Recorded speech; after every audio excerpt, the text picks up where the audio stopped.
Hello everybody, welcome to the colours of knowledge. और आज हम कक्षा 10वीं की गणित में चैप्टर 5 एक्सरसाइज 5.3 इसमें दूसरे का दूसरा प्रश्न कर रहे हैं। देखिए, इसमें जो श्रेणी दी गई है उसका योग आपको निकालना है। तो इसमें जो मान है हम लिख लेते हैं। समांतर श्रेणी है तो ए का मान इसमें 34, डी का मान हमारे पास है 32 में से 34 घटा देंगे माइनस के 2, और जो एनवा पद है वो है 10। ठीक है, अब यहाँ पर n का मान हमारे पास नहीं है तो पहले n का मान निकालेंगे। तो हम लिखेंगे we know that a n equal to a plus n minus one multiply D.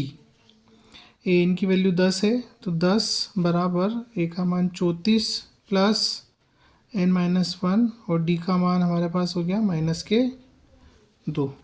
ठीक है, अब 10 34 को पक्षांतर करके यहाँ लाएंगे, माइनस के 34 एन माइनस वन और माइनस 2। ठीक है, ये हो जाएगा माइनस 24।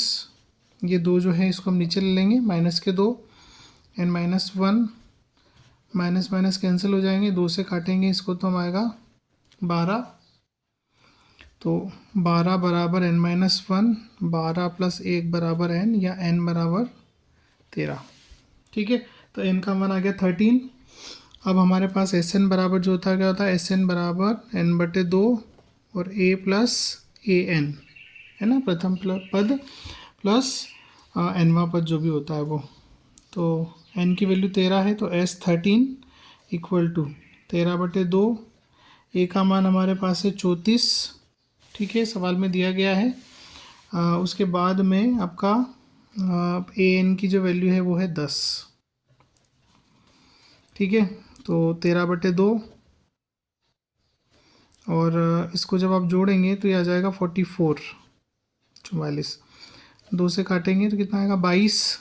ठीक है, तो ये हो गया 13 गुणा 22।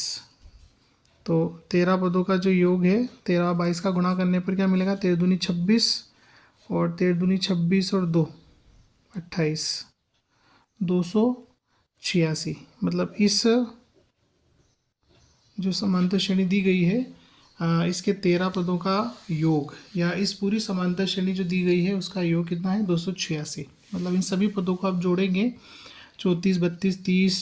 ठीक है, उसके बाद 28 आएगा, फिर 26 आएगा, ऐसे आप 10 तक जाएंगे और इन सब पदों को जोड़ेंगे तो आपको 286 मिलेंगे।